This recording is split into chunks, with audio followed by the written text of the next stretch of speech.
We're live. Welcome to another episode of the DSP. As always, I'm your host, Josh. Sorry for the delay, everybody. My computer decided to take a major crap, so we have to do this old school on the phone, just like when I first started. So we'll see how this goes, and hopefully the sound quality is good. I'm not able to use my mic or anything tonight, so tonight's guest got my attention because we're all about talking about disc golf journeys here on the show, and his username on Instagram is all about that. So that definitely got my interest. So I'll let him introduce himself, where he's from, and how did he get into disc golf?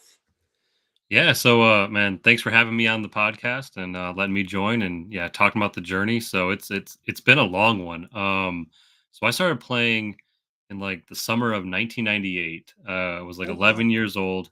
I was a kid at like a summer camp, and we had this counselor Jason came in one day with a bunch of stingrays and maybe a T-bird, and was like just handing these frisbees out to us and saying, "Hey, let's go throw in the field." So four or five of us, we just kind of all right, whatever. Counselor wants to take us out, give us some juice, that kind of stuff. And yeah, that was back in Battle Creek, Michigan. Still living there, still throwing to this day. But yeah, he introduced me to the sport. It was really cool. I talked to my brother a couple of days later. He's like, "Hey, what do you want to do?" He's a few years older than me, so we had a car and he can drive us around. And he's like, "What do you want?" And I'm like, "Oh, I want to go fishing." He's like, "I don't know if I want to go fishing." Disc golf, and he likes to play golf, so he's like, "What are you talking about, disc golf?" Yeah. Like, "It's this thing with frisbees and blah blah blah," and he's like, "I have no idea what you're talking about." So we go to the local sporting goods store. We talk to some random guy. We're like, "Hey, disc golf," and he's like, "Sure, I know about disc golf." He didn't know anything about disc golf. He gave my brother like 190-gram putter as a driver, and Oh, then wow. mind you, I'm like a little kid, like I'm 11 years old. So, and he gives me this thing. So this is my very first disc. It's the Innova Viper, and it's like a 150 disc. So 150 gram, okay for a kid, but it's like super overstable Yeah. and like made me addicted to overstable discs for the rest of my life. So yeah, ever since 1998, we've been throwing discs, me and my brother. Uh, Gone on to do some pretty crazy stuff. Had some breaks along the way, but it's been a fun journey so far. And like with that Battle Creek, Michigan, right? It was easy to get started here because we have so many courses. Like Yeah. literally have like I think at least 9 public Oh, wow. courses and probably 3 to 4 private ones that are just out Nice. there. So um been real easy to stick with disc golf over the years, and my brother has actually built a couple of those courses. So Oh, that is so cool. So yeah, to go from like we're throwing frisbees in a field, finding out about the one local course to now the area has like almost a dozen courses, and our family has helped either run a disc golf store or built some of these courses. So Wow. the journey has been long, my friend, but it's been pretty cool. Yeah, that's really cool. So did your brother compete with you, or are you better than your brother now? I would say, ooh, he's gonna feel a certain way about this one. So so yeah, starting out, kick my butt for years, right? Yeah. And I have to be honest with you, I'm a pretty good putter, right? I'm not a very egotistical person. I'm a pretty good putter. Yeah. He is better than me, and he will always be better than me at putting. So when I say the rest of this, sorry, Chad, but yeah, started off him kicking my butt, and at one point we kind of transitioned, but to the point where I was kind of winning more often, and I stopped playing for a while, about 13 years, and then I came back into the sport, and he got really good. Can throw farther now than he ever could back in the day. It's pretty crazy. So he'll give me a run for my money every once in a while, but I edge him out. Let's just say that I edge him out. Yeah, that's pretty cool. But he So doesn't compete. But he doesn't compete as much as me though. yeah, Yeah, he's more the yeah. local guy. Keeps things going around here. Runs a couple courses. He helped develop a private course that is now available for public play. So he's more in Ooh, that kind of stuff. that's pretty cool. So what is the disc golf scene like at your like where you're from? Is there like a lot of leagues and tournaments going on, or is it just kind of a lot more casual stuff? Yeah, and that's kind of the interesting thing about Battle Creeks, right? So if you guys know the Michigan kind of way of doing disc golf, it's really in Ann Arbor area to Detroit. It's really around Kalamazoo. to Grand Rapids, so the two sides of the state. Battle Creek's kind of in the middle, and we have so many courses around here that we've developed this really intense, great scene. We've actually produced multiple world champions. Our courses have actually hosted two world championships, including pro world championships. Ooh. We have courses built, one by my brother, just for the world championships in '08, and then they built more in 2015. So the big areas I just mentioned, they get a lot of the big events, right? They Yeah. obviously hosting a lot. So our area kind of doesn't get that many PDGA events, but we're running doubles events all the time, fundraisers events. There's actually an event coming up soon that's supporting mental health and substance abuse while getting new people into the sport. One of our best friends and leaders in the area works for a local community college. He runs an introduction to disc golf kind of class every semester, and then brings people over to the local course across the street. And then because of that, we're able to like build new stuff. So it's casual, but it's really dedicated, if that kind Yeah. of makes sense. Yeah, good people around here. That's really cool. So, what is your favorite course to play out by you? Well, Like, what's the one course where you look forward to like every year? Like, oh man, I can't wait to get out to this one. it's actually a course I play almost every week. So in I play a couple leagues a week, and one of them is at Robert Morris Park. It's in between Battle Creek and Kalamazoo, Michigan. It's just kind of out of the way, right? Just this really backwoods kind of area. And there's this random nice little park where local legend Larry LeBon built one of the best courses in the Ooh. area. So I get to look forward to playing that every single week, even if it kicks my butt. It is a crazy, unique course in the sense that it tests almost all the different shots and skill sets within your game. Very rarely does it ever repeat shots. You usually have multiple ways that you can address a certain hole, but they all come with risk. So I like courses like that where it makes you strategize. And if you're having a great day, you can have the best round of your life. If you're having a bad day, you can have one of the worst rounds of your life. So Robert Morris Park is definitely there, and I like it so much that I'm even playing a tournament there tomorrow. So I'm going to go out there and compete against some pretty heavy hitters and try and take down my first victory there. I play tournaments there a lot, and I always seem to come up short. So Yeah. excited. So is it a 2 round tournament in one day, or is it just a single round tomorrow? Yeah. I think it's a C tier, 2 round, 1 day shotgun start. It's going to be raining. They're calling for thunderstorms and stuff in the morning. So Oh boy. yeah, it's gotten a little bit better as the weather's gone on, but yeah, we're going to get wet for sure. So are you a forehand dominant player or backhand, or are you like a perfect blend of both? I'm trying to get to be a perfect blend of both. Started off and have done most of my time of playing as a forehand player.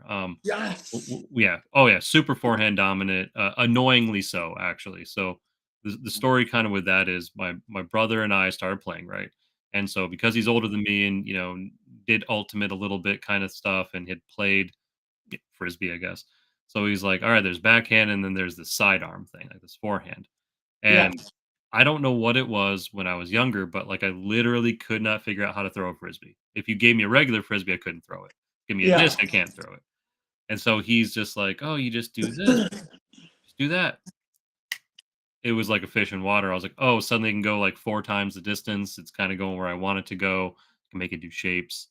And so ever since then, I'm like, forget backhand, and I did forehand only. You know, back then, in the early 2000s, you could totally get away with that. Yeah. Holes holes were nowhere near as long as they are. They're not technical. You didn't really need to be that much of a strategist to get around anything. And a forehand, could be usable because most discs were pretty understable. So that's how I learned. And I stopped playing around 2009 or 10. I took a break for a while. And when I came back, all those bad habits were still with me. Forehand, dominant player who only throws forehand, throws super overstable high speed discs. Yep. Shouldn't be. Um, and so the long answer here is over the last few years, it's been like, how do I start throwing backhand? And now I'm probably in that 50-50 mark where it's like, okay, I can walk up to a hole and pick any shot that I want, any type of throw that I want.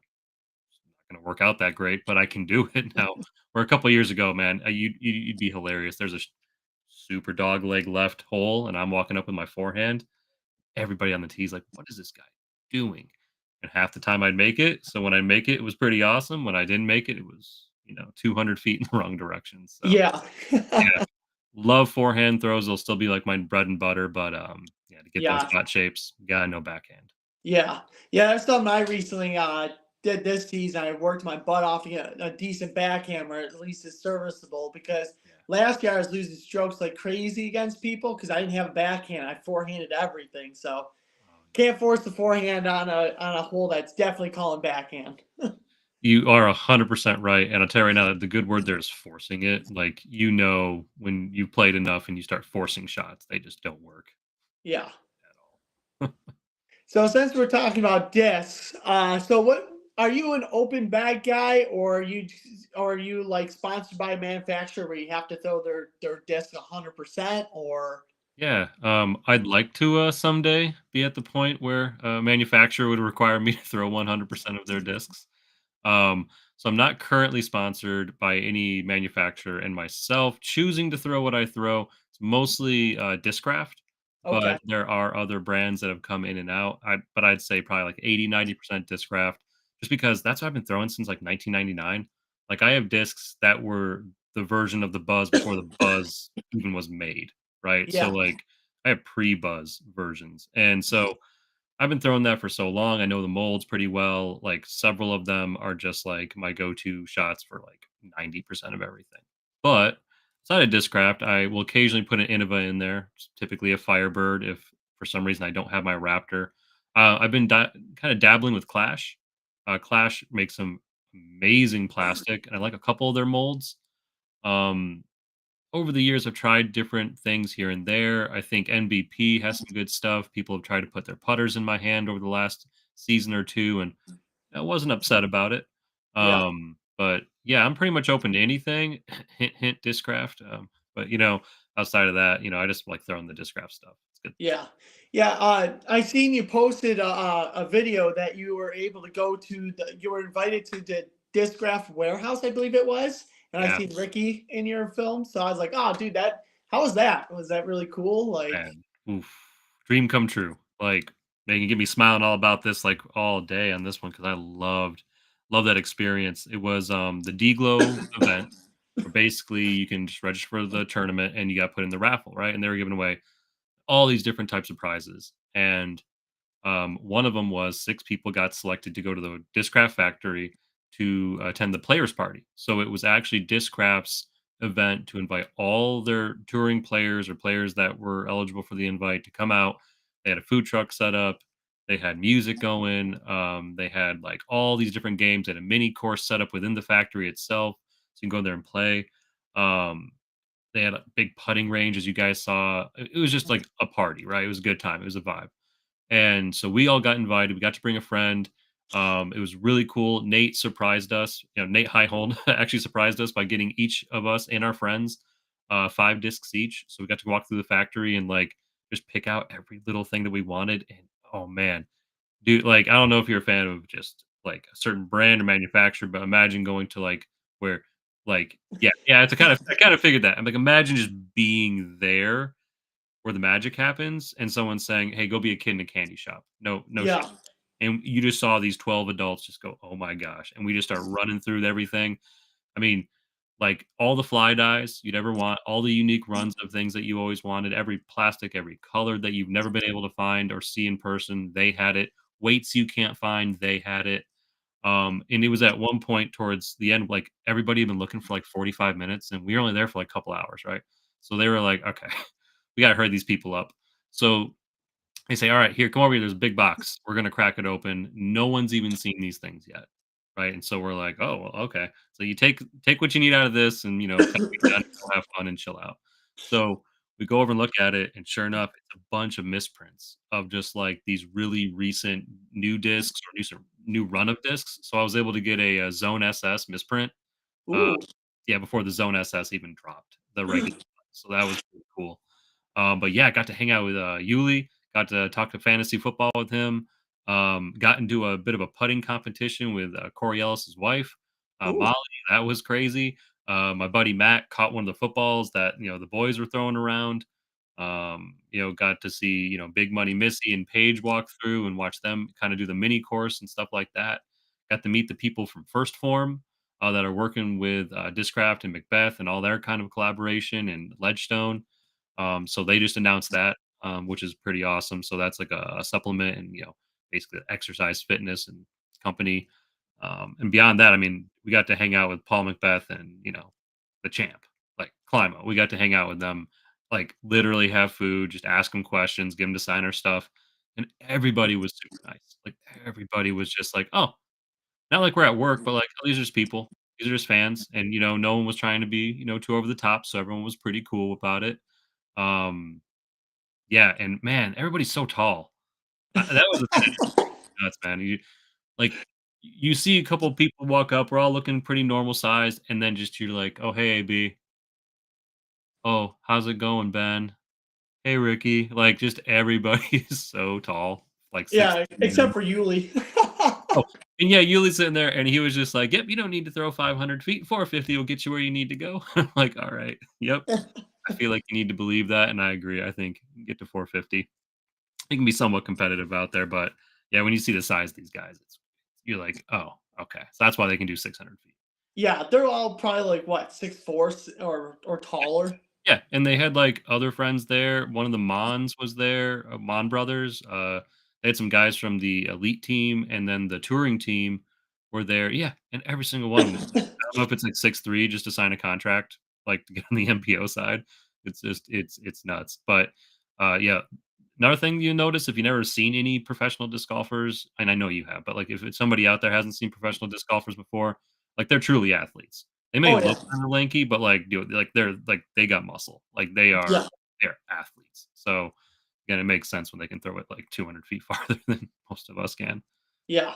Like you could tell as like if you ever get to like meet Ezra Aderhold, you could definitely tell he obviously works out. Oh, yeah. Like, Yeah. yeah, And, again, he's 6'2", like, at the shortest, and, like, the dude is like mini Hulk for sure. Yeah, yeah, he's like an NFL linebacker. he kinda is, like, you sit there and you go, "Alright, that guy could totally do some pass protection." Like, he's got the abilities. There's one video I have, but it's, can't really post it because it's too short. I think Ezra would get annoyed. But, like, he's literally just on his phone standing there, and just a football comes flying in full force, and he just goes and just kinda grabs it, but then it falls out of his hand as he's bringing it down. But, like, he wasn't even looking at it, he was on his phone the whole time, just goes, "Huh." So, like, they have a whole 'nother sense going on there. Oh It's yeah, crazy. It was yeah, they're pretty like superheroes. Oh, for sure. But yeah, that was like one of those just crazy experiences. Wes over there, he was super cool. Got us all in, got us all set up, explained everything, walked us through. Met their media manager over there. He was cool. He was filming a bunch of stuff. They're doing some promo videos, obviously. Got to talk to the man, Mr. Julio, running everything over there. He actually just sat down and like had a conversation with me and my other buddy Matt. It was surreal. It's like here's how he got into discraft, and like here's why he wanted to like do the job and take on the role. And here's Yeah, what his plans are, for the future of the company. And it was like, man, talk about sound leadership and a guy who's like focused on like brand success. And you gotta, I mean, no matter how you feel about Discraft as the product itself, like business wise, Discraft's crushing it. So, yeah, and you talk to the people over there, you see why they're really into it. So, yeah. And since Ricky is part discraft now, any disc that guy makes, definitely get your hands on it because I'm still one of the guys on like with that those mhm, trilogy. His yeah, Sakimon Felons are the best version of Felons ever made. I've heard that. Yeah. So anything that guy makes, get your hands on it ASAP. My buddy Zach actually, we were playing a Dubs thing today at a local course, and he walks out with 4 brand new Ricky Focuses. He was like, "Bet," because I got that new rubber blend that he was kind of working on. He's like, "Best things ever." And Yeah. sure enough, this guy was just dropping them from C2. So I was like, "All right, Ricky stuff is good." And then he's like handing me a Raptor. He goes, check out this Raptor." I think it was a Ricky Raptor. And sure enough, like if I didn't Yeah. hit that leaf, it would have gone in the basket. I was like, Yeah. Even his distance driver, like they only made like this for a short time, but it was his general. "Oh, okay, Phenomenal. Like you could forehand these things forever and get a beautiful flex out of them. wow." It's insane. Man, like, he knows his stuff. Yeah. The man's a professional, dude. Yeah. So anything that he suggests for disc or anything that he makes, get your hands on it. Like it's the best disc you'll ever like throw.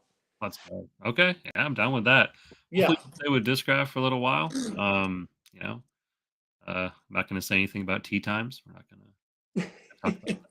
No. That's no, it was really cool. He was a really nice guy. Chatted me and my buddy up, helped us make that video real quick. He was on his way out, but he was like, "Nah, I got this." So, true man of the people. Yeah, that's really cool. So, do you do you try and get out to touring pro tournaments? Like, if you can make it out to like one or two of them to go compete against the touring pros, see how you do, or do you wait for them to come into your home area and sign up for that tournament to try and compete with them?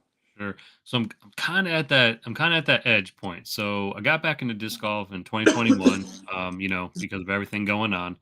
I'd already played, so I got into the sport. Started with like 880 rated, and just been kind of grinding through the last 4 or 5 seasons. So I'm right at that cusp where I'm starting to do MPO tournaments. But I'm also just turned 39. So next year I actually get to compete in MP40 and MA40. Ooh, So how it's been like the last year or two as I've been kind of punching into that higher level is all right. So I'm gonna do D-Glow, right? D-Glow, try to get the qualifier. Typically don't, get in. But, I've gone down to the Open in Tallahassee. I've done Music City a couple times. Even though it's not quite in the pro tour area, done a few majors for AMs and stuff like that, USA DGC, a couple world events. So, you know, haven't been able to chase down the pro tour events yet so much in the MPO field, but next year, as I now be able to qualify for MP40, that's kind of the goal. So now I'll be able to go into the Masters tour, go see the Masters side of those pro tour events. But like, I'm pretty sure if my skills keep developing, especially my forehand, like I'd like to compete at Idlewild. I think I could actually, do pretty well there. It's my kind of track. It's tough, but yeah, very confident woods player. A couple years ago, I went down to the Beast. This is before I, had a chance of even trying to enter MPO tournaments, and I think I threw my round blind, and it would have put me somewhere like in 60th place on that event that year, which pretty good for a guy, am who's just playing it blind. So I think if I get the right course and I'm, in a good place, mentally and physically, yeah, I could probably go out there and not come in last. But uh really going to be kind of chasing down. I know this is kind of a little segue from the question, but my goals have kind of changed. A couple years ago, that was the goal, right? To be on the pro tour, playing a couple tours, chasing the yeah, way. Still trying to do that.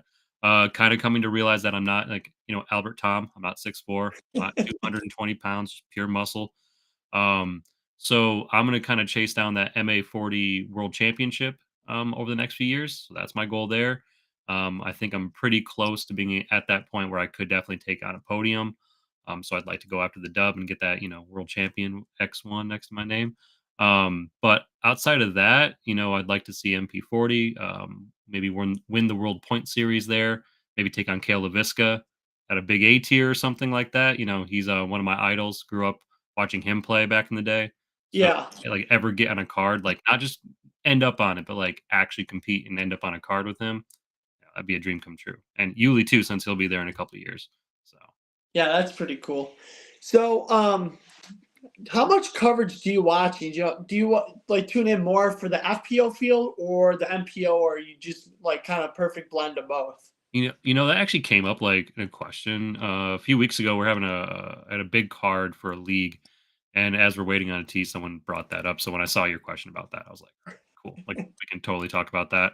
Um, so I actually watch a lot of the FPO. So surprisingly, because I didn't think it was that surprising, but everybody in the group was like, "No, I pretty much just watch MPO. That's what I watch." I'm like, "Oh, I always catch the FPO. I feel like I always miss the MPO for some reason. Like I Yeah, don't know why, um, but like I end up always at least catching the first round or like or the rounds on the weekend, and then MPO will happen, and I have to be like reminded of it. So everybody else was just like, no, we watch all the MPO stuff. I'm like, why not? Like, well, we're still asleep when the FPO are playing. I'm like, I think they're on like the West Coast guys. That's not responsible. You shouldn't be waking up at like yeah, 2 o'clock in the afternoon. Um, but no, I actually like watching the FPO play. I'm a really big fan of several of those players. Rebecca Cox, let's go. Really pulling for her to get like that first big victory out there. Um, but outside of that, like I just like watching them play because and it's gonna sound I don't want to sound any type of insult. Like they're obviously way better than I am, but like yeah. they're closer to my skill level. So That's like how I feel. yeah, I'm the same. right. So like watching their disc choice and their throw choice and shot choice, that makes more sense to me, and I'm like, "Okay, I can replicate that a little bit easier," versus, like, watching Eagle McMahon, like, throw it 600 feet over trees. I'm like, "Okay, I can't." Like, Yeah. can't do that. Or watching, like, Simon literally break a hole at one of the hardest courses in the world, so, yeah, can't do Yeah. that. Fun to watch, but, yeah, you're more entertainment at that point, but FBO, I just also think, like, they just seem like really nice people. MPOs are too, but, like, FBO people just I don't know, they seem cool. I've talked to a few of them. I filed a few cards. Gracious, super nice, way better than I am, so, yeah. Yeah. Yeah, there's a local girl here, Alicia. She's been going out on like tour stops and playing with on the FPO side of the Pro Tour. Very cool. So she popped in a couple of tournaments and stuff, and she said it's so cool. She loves it. And I'm always asking her like, "Oh, how was playing with this person? Oh, did you get meet this person?" And she told me that she was on, I think she was on a card or near Missy Gannon when Alicia's name was called, and they said New York because Missy Gannon's from New York, and they're like, "Oh, hey, we're both from New York." So yeah, it's so cool. Yeah, and you just find that kind of bond, right? Like, I think that's the best part about disc golf. Like, if we're just like talking about cool people in disc golf, is that disc golf is full of cool people, right? That we love this sport. Like, it's cool that you can just bond over that random thing. Oh, we're here to play disc golf. We don't know each other. Oh, we're from the same state. Oh, high five. Like, Yeah, sit there and like have the best round of your life. Hope to see you in the same card tomorrow.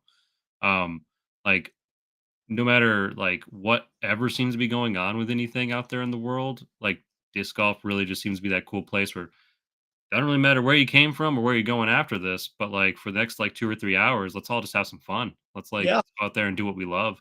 Um, and like I just think a lot of like the great leaders in the sport are all still about that, right? Like let's make this like a great thing that can continue on and grow, but like let's keep it like fun. And FBO always keep it fun. That's for oh sure. yeah. Yeah, there's been a couple times where like we had either like an odd number for a division I was playing in, and Mhm. then someone had to go play with the girls. I've been that person that got put on the girls card before. Dude, it is so much fun. Like those girls, they just have a blast. Like no matter what's going on, it's hilarious. Oh. Oh, yeah. Uh, a kind of a cool story with that. So, like, my first season back or second season back, I think it was my first one. Um, I ended up playing this like really hard course called Hudson Mills. They have the monster hole, which is like 1,000 feet long. And so I'm going to play this event. Haven't played this course in over a decade. I miss like whatever happened with the divisions or whatnot. I go to MA1. Right, I've been playing MA3, so like I just got to go to Yeah, MA1. I'm like, oh no, and then I get placed with the FPO because I'm like the odd man out. Last person sign up, last person odd numbers. yeah, Okay, cool. Man, they walked me through it. They were nice as like pie. They were cool. They were funny. They were chill. Like every part about it, like made me relax. I did played like garbage, but you didn't feel that way because they were just like, we're all here to have a good time. Let's just do that. And so, like, yeah, like I've always had good experiences with that. I've heard people complain, oh, I gotta go play with like the chicks. I'm like, yeah, I get to play with the chicks. Like that's yeah. I get pumped really up nice. because it's a blast. Oh, yeah. I mean, better than getting mean mugged by a try-hard guy, right? Who's like, competing Yeah, for like, funny money. I'd rather go play with the people who are just like, let's just have a good time. Let's have a good shot. Hope you make that putt. Sweet. yeah, and like the first year that I played disc golf, I played a tournament out at Emory, which is one of the most one of the more challenging courses we have close to where I live.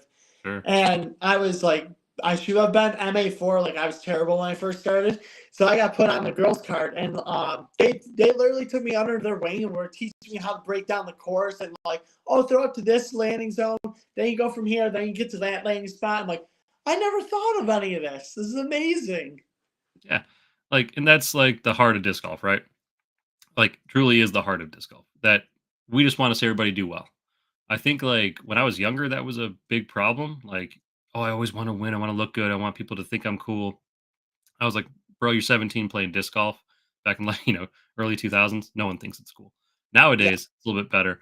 But yeah, like now you get out there, you're just like everybody wants you to do well. Once I kind of realized that everybody wants you to throw well, everybody wants you to hit the right shot.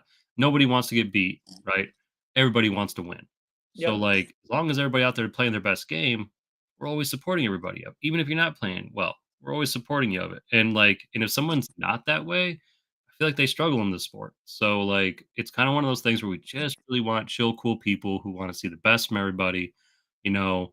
Um, and I just think like certain groups really inhabit that, like certain events really inhabit that. Yes. I really like enjoy the Music City Open, so much so that I've done it twice just because they're like, let's have a good time. Let's give you music off the tee in your first hole, right? It's going to be stressful. This first hole at this first course, especially for our division, is phew, really tough. Like two people got birdies on it out of like Oh 140. wow.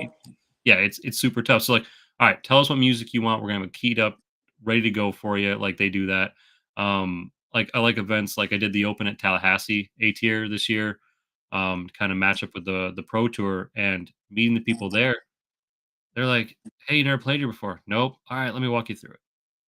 Like, there's literally a competitor tomorrow going, "Hey, let me walk you through the course real quick."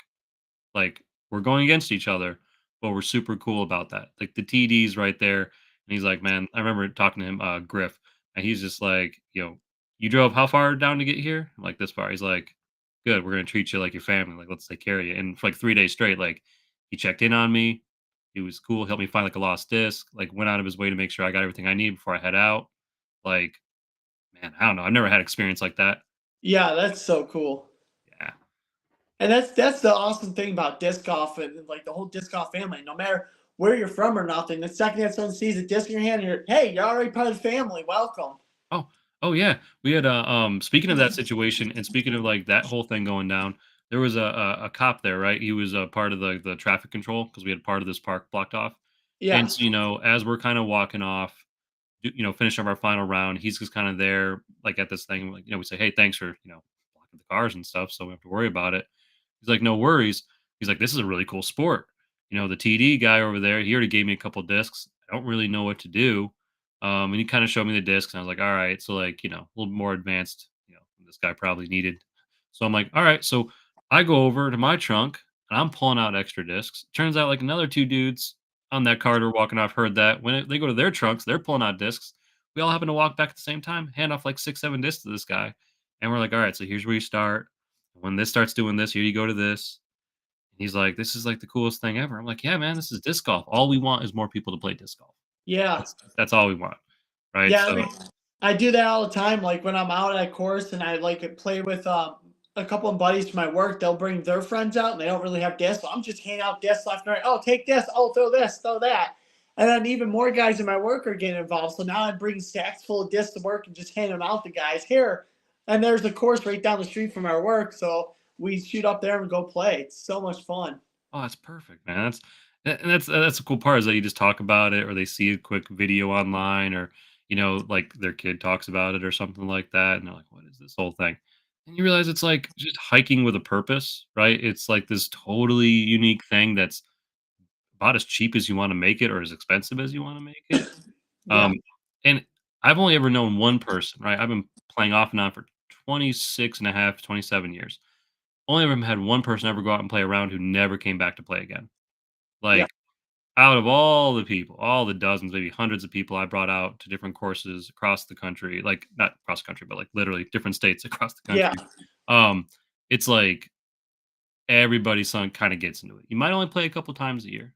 You might only play when that one friend comes out, but you always got your bag. You know where it's at. You got those discs. You know what they're kind of called. You know what color they are. Like everybody kind of remembers that, even if it's been a year or two since you played. Yep. And I think it's like kind of going on. You care if I go on a left hand tangent here, real Go quick? ahead. The All right, floor's all cool. yours. So, like, I remember hearing this like podcast a long time ago, and so like I'm really into like education stuff. That's a kind of my that's my profession, like Hmm. learning how the brain learns and doing like stuff like that. And so they were talking about how what would have started evolution for humans, like what would have actually like got our brain to the point where it's at. And they're like language and conversation, yeah, probably not so much. That's not really helpful if you're out there trying to like kill to eat and all that. So they say throwing things. Like humans are really good at throwing a ball or throwing a rock. Like we're Yep. better than any other animal on earth. We have this physiology to do it. And so like, oh, we were probably throwing things hitting like, fruits. We are probably throwing things trying to hunt. Um, and it's like that natural motion that everybody can do. Yep. Everybody when they're a kid knows how to throw. Everybody knows how to like start using your arm like that. Everybody can whip a towel. So it's just that thing that like almost everybody can do, right? It's just we're naturally like almost biologically programmed to like throwing things. And so Yeah. disc golf is like it's like almost art in this really athletic way where you can do something that's like pretty natural, pretty accessible, fairly cheap. Everybody gets impressed by it, right? Like if you show a new person like as you throwing the disc 100 feet, they're like, "Whoa!" You're like, oh, "Wait till I try." You know Yeah. what I mean? So like, and then watching them figure out that they can do it, they're like, "I can't throw that." I'm like, "Yeah, you can. Yeah. You're made for it. I'll show you how." And then you just start seeing all the lights click and all the things kind of go off, and you're like, "Okay, this is so much fun." Yeah. Um, so yeah, thanks for letting me go on that tangent. But yeah, it's cool stuff Yeah. like that. I mean, that's what hooks everybody is when they see the disc fly at like someone else to get like a full flight out of a disc. They're like, "Oh my god, that's amazing!" And then it's just then after a little bit, they start being able to do it, and they're like, "Oh, this is amazing!" It's like, yeah, Yeah. I don't know. It's like learning anything, right? Learning a lot of it's like for you, but it's like something you can like learn and show immediately. And it can again, like everybody kind of learns in their own way, so it doesn't matter if you're that great. Everybody cares that you're just out there having fun. Like that's what I like about it. Like you go do something super competitive or like with a team, like you got this like role and responsibility. But like with disc golf, man, as long as you're having a good time, you win. Like yeah, if you want to have other expectations, that's cool. But like rule number one is just have fun. yeah. That's just disc golf just does that, man. It puts smiles on faces.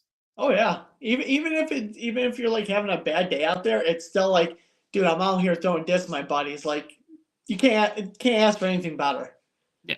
I mean, there are times where you just kind of like I have to remind myself to stop. Like, okay, I know you're playing this game, but just like look around, like, you know, Yep. feel the wind, feel the sun, just kind of like enjoy the moment where you're like, this is really like not that bad. Like there are a lot of worse things going on in the world.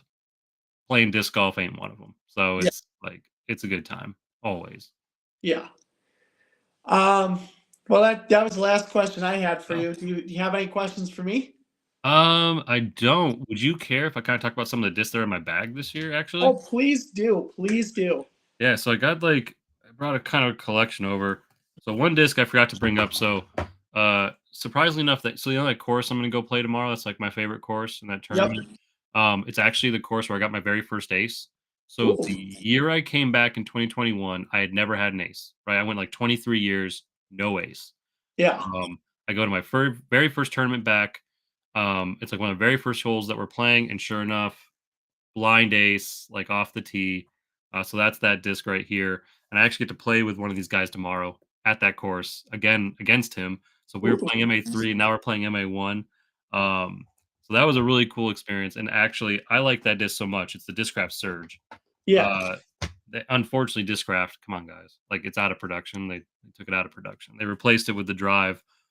But Ledgestone thankfully likes to do, remakes of things, so I snagged this, Surge. So this is brand new in my bag, one of my favorites right now. I'm gonna be using it a lot tomorrow. But outside of that, I've got pretty cool things like a 2022 Understamp ESP Buzz, Ooh. my number 1 disc in the world, 2023 no, 2022 run of Z Nuke. Okay. Just a really neutral run of Z Nuke, but super overstable. I like it with my forehand because I just put like a lot of torque on there. Oh, and one thing I forgot to mention, I'm a one finger forehand too. Yes. So like that, like I'm an Andrew Marweed kind of guy where I just think it's like the coolest way to throw a disc. Gives you a lot of control. You do lose distance though. But this is my captain's Raptor. I like to use the first run ones. They're just super beefy. I've got TI heats, TI cranks, ESP light nuke, Ooh. not Z light. I want to be really clear here. So for anybody out there who knows what I'm talking about with Discraft, so a couple of years ago they started making the Z lights where they're like a halo technology. So they put a lot of the weight in the rim, make the plastic thinner in the middle. That's how they're able to keep it light. That Oh. ends up making a disc that's pretty overstable. So like even an ESP light disc, sorry, a Z light disc, you throw it pretty hard, that turn is going to be a little bit more understable, but the fade's going to be really, really stable. Yeah. These ones are the ones where they made the weight distribution throughout the whole disc the same. So it's the same density at the rim at the center. So they're just understable all the way around. So this Ooh. thing literally goes like 50 feet farther than any other nuke I have. I lose them like crazy. I use them so much, so I've been raiding their website, and they're almost gone. They only did them once for Paige Pierce. They did one single run, so whenever I see them any place, I Snap. snag them up. I've got like I got a few. This is my favorite disc right now because I think you're asking what our favorite one was. This is the Z Flex Zone, 2023 Ledgestone run. I just unfortunately got an ace with its predecessor, and whenever I ace, I retired the disc. So I went out and bought 4 more of these things because Ooh, they're almost gone. And this run of Z Flex, they've kind of changed the Z Flex up a little bit, so it's not the same. yeah. So I had to give myself a lifetime supply. And finally, thing from the discraft factory, the newest disc in my bag is a cicada. So this is just Okay. a Z fly dye cicada. I'm really trying to lean more into 7 and 8 speed discs, and I'm loving this thing right now. So yeah, that's what I'm carrying with me tomorrow for my tournament, and hopefully I'll walk away with a W. But I got some pretty good competition. What are you putting with? Oh shoot, didn't grab that thing. That's in my car. The Luna. So um, yeah, weird story with the Luna. I'll make it quick, but for the last couple of years, or for most of the time, I used a Banger GT. Loved a Banger GT, but one problem with it is it has a really deep bead. And when I was putting, when I came back, I kept hitting my pinky finger. So I went to a Okay. Luna, used Luna for several years. My putting became like the best it ever has been. Just crazy stuff. And then get in your own head. I don't know if you ever had that happen about a disc. Yep. You just lose confidence in it, and I lost confidence in the Luna, like, last summer, and so I went to the Clash Mint. It's like a Zone clone. It's not Yeah. quite as overstable. Got in a really soft plastic, and I loved it. I loved it, and I loved it, and then it became a little bit, unusable for me because I realized I was changing my form up to fit the disc. You don't really ever wanna do that unless it's No. a utility disc. So for a putter, that was bad. So what I realized was I like the plastic. I like the Luna, and I like that plastic that my Clash disc was in. And right at that same time, in the beginning of the season, they came out with the soft Luna. So I grabbed a couple for cheap because they're pretty cheap disc. I started throwing them like money. Let's go. And so ordered myself a whole summer supply.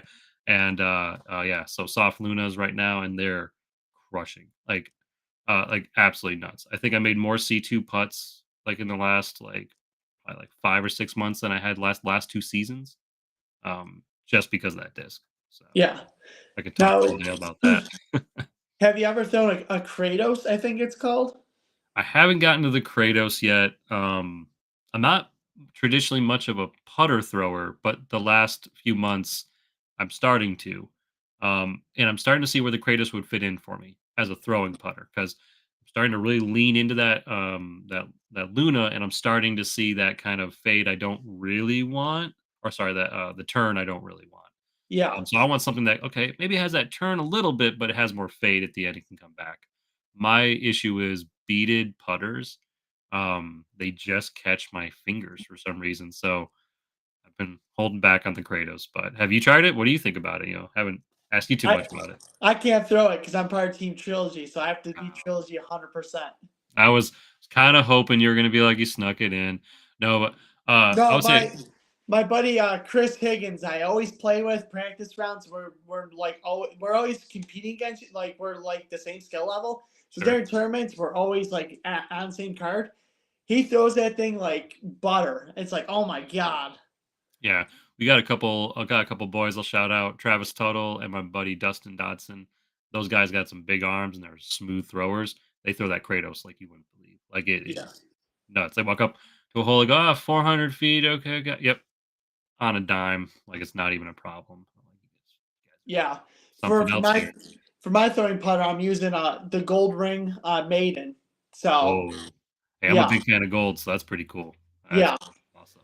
It's in tournament plastic, so you grip it perfect, and it's a shallow putter, and it's good torque resistance. So you can really crank on it. Yeah, I'm a big fan of torque resistant discs, shallow putters for sure.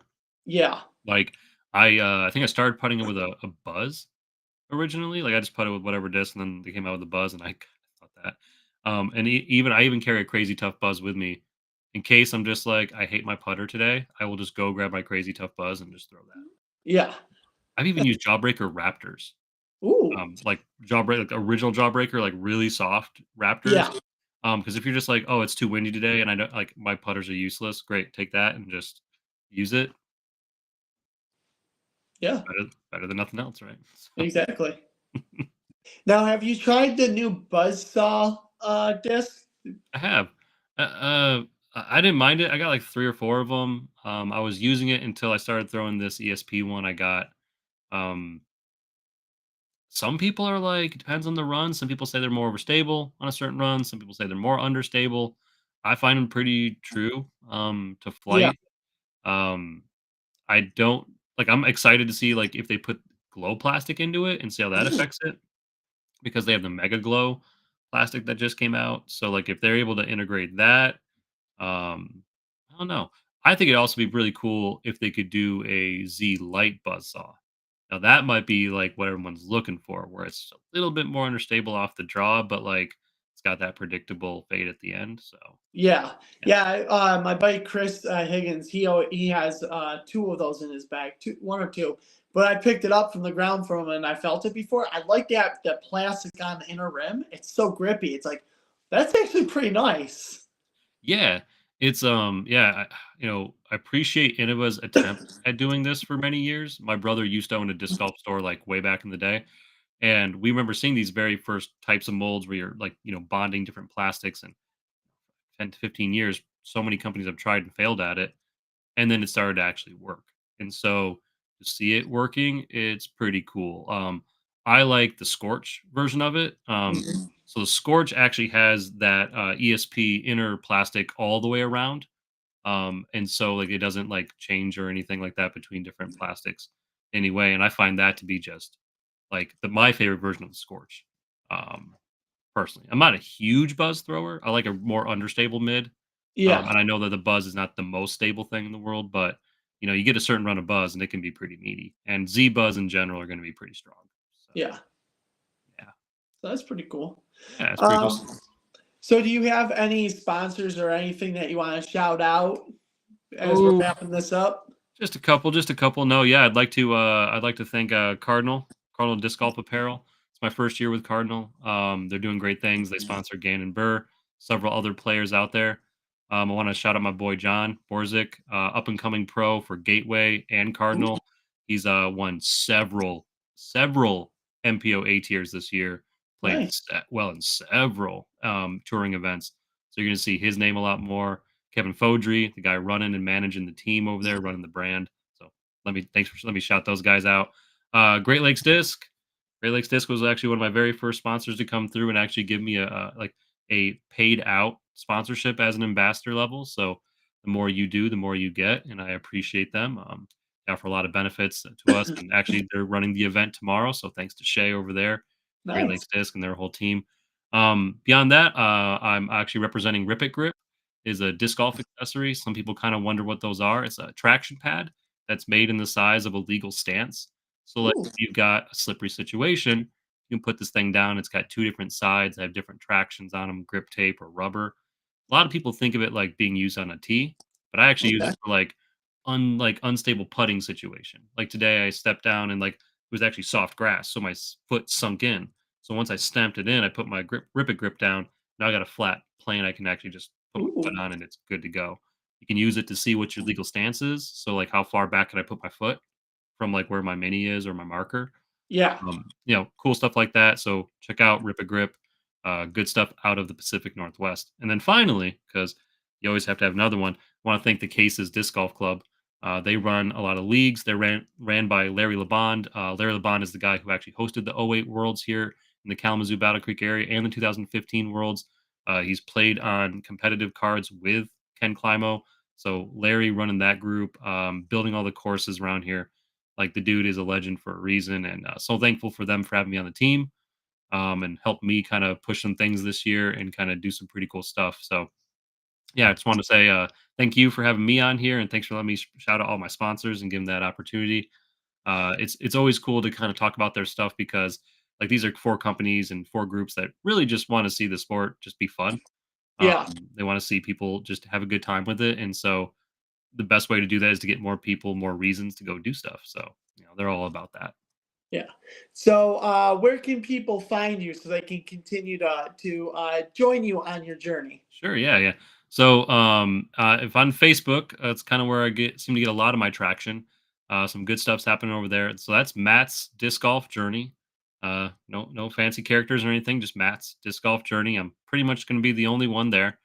If you go over to Instagram, it's mats.dg.journey. But again, if you just look up like Matt's disc golf journey or DG journey, you'll find it pretty quick. I'm on YouTube. You can look up Matt's disc golf journey and find it. Still working my way through that. Actually, kind of one of the experiments to expand my YouTube was actually to see how well today went. And so thankfully, my technology did not fail. So hopefully, I want to do some more online events and things over there. Beyond that, realistically, just follow me on my PDGA if you want to know what events I'm going to do soon, all my upcoming events, my recent events, my performance. If you follow my PDGA account, you can even watch how I'm performing live with those links. And so on my screen is my PDGA number. So if you just look up 28643, yes, that is a very low number because I've been playing for a very long time. Then yeah, you'll be good to go. And here's the crazy thing, right? So I've been playing, I don't know, 20 events this year, and not a single time have I had the lowest number. Or, I mean, every single time I've had the lowest number, right? I'm Yeah. always that guy. I even went to a major this year. I read off my number. They start flipping to the end pages. I'm like, no, top. They're like, no, it's a 2-8. I'm like, yeah. Take off a digit. Just go to the very top. Number one person. Tomorrow there's actually a person who's got a lower number than me, but like 6,000. So Oh, like, wow. I can't wait to chat him up. I'm like, man, when did you start? Like, how'd Yeah. that go? So that'll be pretty cool. But yeah, thanks again for the opportunity, man. It's been fun talking with Hey, you. thank you for joining me tonight. Thank you for being patient while I had to deal with turning this on my phone tonight instead of the laptop. So, No worries. yeah. Yeah, this was So, fun. yeah, thanks for tuning in and see you all next week. All right, bye, guys.